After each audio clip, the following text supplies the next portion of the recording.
From Storm Team 5, your weather first.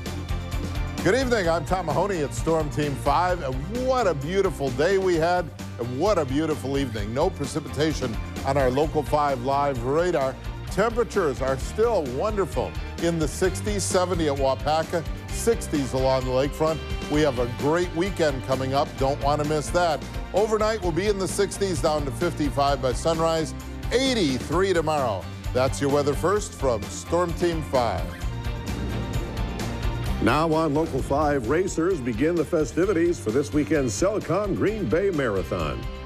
I'm hoping for sunshine, although not too much heat, and hopefully no 30-mile-an-hour winds like last year. Plus, Green Bay's top cop explains why he's leaving for a new position. And Wisconsin's mining bill isn't dead yet. Governor Walker explains what could be in store. From WFRV TV, Green Bay, Fox Cities, and the Lakeshore. This is Local 5 News at 10 in HD.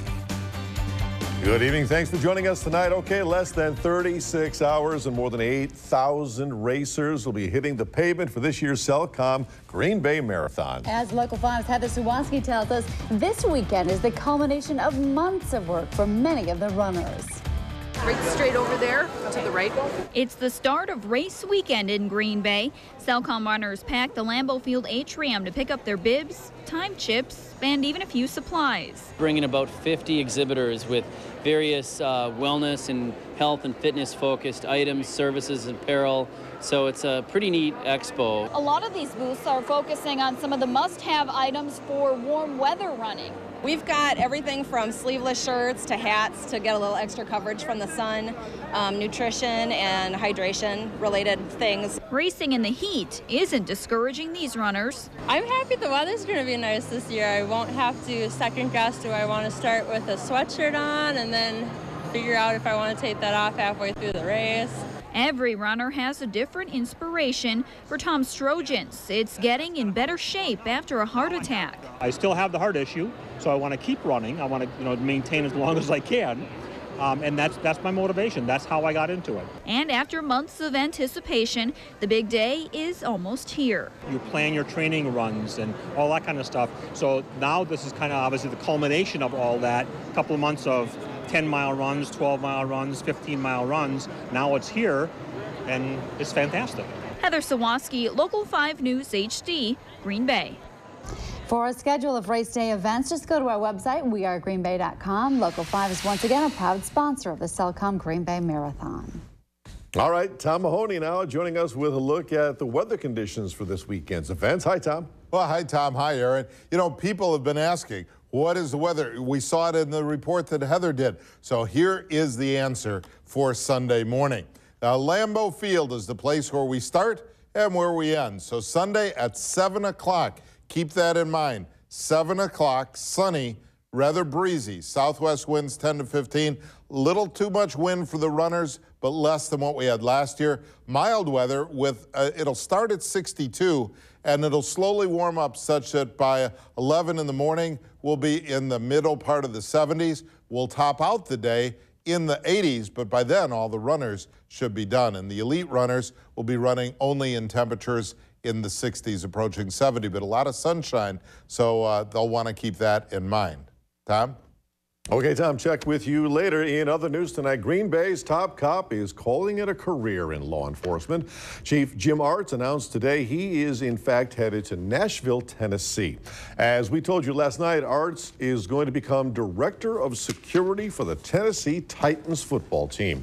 Artz has spent 26 years with the Green Bay Police Department. He began in 1986 as a cadet and worked his way to chief 5 years ago. This is what I know, and I enjoy being a cop. I enjoy this community. We have such a great community. They reach out to us. We have a great partnership. Think about it. Even the partnership with the media that we have, that's not too normal. And I'm going to miss that part of it. Artz will begin his new job next month. A new judge has been installed in Brown County. Today, Judge Tammy Jo Hawk was sworn in as Brown County Circuit Court Judge of Branch 3. She replaces Judge Sue Bishel, who retired in February.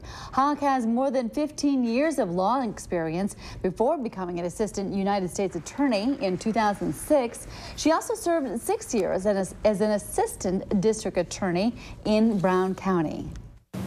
It is with profound gratitude and humility that I begin my role as a judge in Branch 3. I will always do my best to remember that the decisions a judge makes impact the lives of people. It is my goal that when you leave Branch 3, you will feel that you were treated fairly, justly, and with dignity and respect. Hawk was appointed to the position by Governor Scott Walker. The political debate over Wisconsin jobs continues. Governor Walker says he's standing by Department of Workforce Development numbers that show a gain of 23,000 jobs last year. That is in contrast to the U.S. Bureau of Labor Statistics report of 34,000 jobs lost in the same period. And the fact was the estimates were off, and the actual numbers showed there wasn't that gain of jobs. I believe it'll show the same for April. Unemployment's down, and I believe that you're going to see that there continues to be a rapid job growth in 2012. Meanwhile, Democrat Tom Barrett maintains the federal job numbers are correct and that Governor Walker is picking only facts that will benefit his campaign. These numbers put Scott Walker in a very bad light because they show that under his leadership, Wisconsin lost more jobs than any other state in the country in 2011. And now we've got the new April numbers out. They once again show there's been a net job loss of 5,900 jobs. He can't defend that. He can't defend that. 1 week from tonight, Barrett and Walker will face off in their first recall debate hosted by the Wisconsin Broadcasters Association. It will be carried live right here on Local 5. I'll be one of 3 panelists asking questions. The debate starts at 8 p.m. And Wisconsin's lieutenant governor race is also heating up. Incumbent Rebecca Kleefisch faces Democratic challenger and Madison firefighter Mahlon Mitchell. Mitchell was this week's guest on Your Local Election Headquarters, and he says being a newcomer to politics will work to his advantage. As a firefighter by trade, I've been a firefighter for 15 years in the city of Madison, and we have the unique ability to bring people together and be able to compromise. And we respond to people in normally the worst days of their lives. When they call 911, they're not calling because they're having a good day. So we respond to make that situation better. And that's what we're doing right now in our state, and we need common sense solutions to the problems that we have in our state. And you can hear more from Mahlon Mitchell on Your Local Election Headquarters this Sunday morning at 10:30. A chance that an iron ore mine is coming to northern Wisconsin. Today, Governor Walker said he's been talking to Gogebic Taconite officials trying to get the process going again. The company pulled out of the project 2 months ago after the state Senate failed to pass a bill that would create the $1.5 billion mine. Last week on Your Local Election Headquarters, Governor Walker said there's still hope for this bill.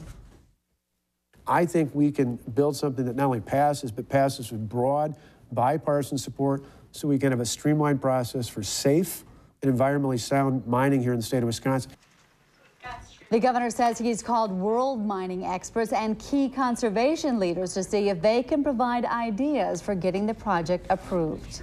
President Obama and world leaders are gathering for the G8 and NATO summits this weekend. Among the hot topics are the European debt crisis and the future of Afghanistan. The president is also emphasizing the importance of fighting hunger and malnutrition to the world's largest economic powers.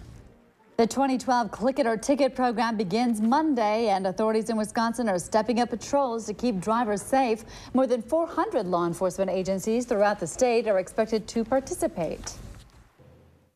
Oftentimes there's a false sense of security in the sense that your vehicle has airbags, it has an advanced crash structure, but all of those safety features are designed around you buckling up.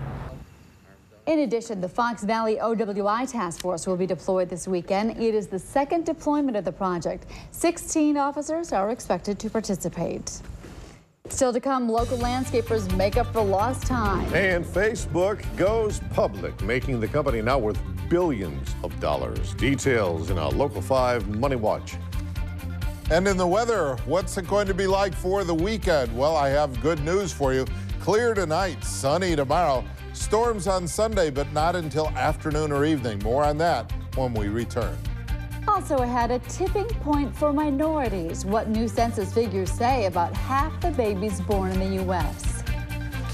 You're watching Local 5 News with Tom Zalaski and Aaron Davison.